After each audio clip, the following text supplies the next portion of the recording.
ये दुनिया हमेशा के लिए नहीं है। हम सब आज हैं, कल नहीं रहेंगे। अगर समय और नियति से पहले बुलावा आ जाए तो सबको जाना ही होगा। महाराष्ट्र के डिप्टी सीएम अजीत पवार ने ये शब्द 24 जनवरी को बारामती के कान्हेरी गांव में एक चुनावी सभा के दौरान कहे थे और महज 4 दिन बाद 28 जनवरी को बारामती जाते समय एक विमान हादसे में उनका निधन हो गया। अब उनकी इसी सभा का वीडियो सोशल मीडिया पर तेजी से वायरल हो रहा है, जिसे लोग उनकी अंतिम चेतावनी और नियति का संकेत मान रहे हैं।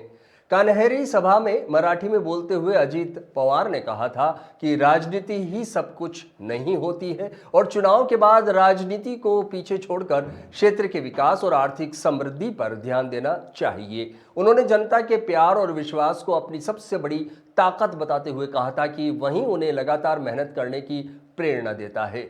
66 वर्षीय अजीत पवार की 28 जनवरी को बारामती एयरपोर्ट के पास प्लेन क्रैश में मौत हो गई थी और इस हादसे में उनके साथ एक सुरक्षाकर्मी, 2 पायलट और एक महिला क्रू मेंबर की भी जान चली गई। गुरुवार को बारामती के विद्या प्रतिष्ठान परिसर में उनका अंतिम संस्कार किया गया, जहां हजारों लोगों ने उन्हें अंतिम बधाई दी। अजित पवार के निधन के बाद महाराष्ट्र की राजनीति में बड़े बदलावों के संकेत मिल रहे हैं। सूत्रों के मुताबिक उनकी पत्नी सुनेत्रा पवार को महाराष्ट्र का डिप्टी सीएम बनाया जा सकता है। बताया ये भी जा रहा है कि प्रफुल्ल पटेल, छगन भुजबल, धनंजय मुंडे और सुनील तटकरे ने सुनेत्रा पवार से मुलाकात की है। सुनेत्रा फिलहाल राज्यसभा सांसद है और वे अजित पवार की पारंपरिक बारामती सीट से चुनाव लड़ सकती है।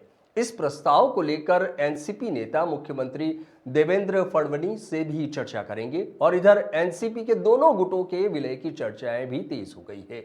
अजीत पवार के करीबी किरण गुजर ने भी पीटीआई को बताया कि अजीत दोनों गुटों को मिलाने के लिए पूरी तरह से प्रतिबद्ध थे और उनके पास एकजुट एनसीपी का स्पष्ट रोड मैप तैयार था।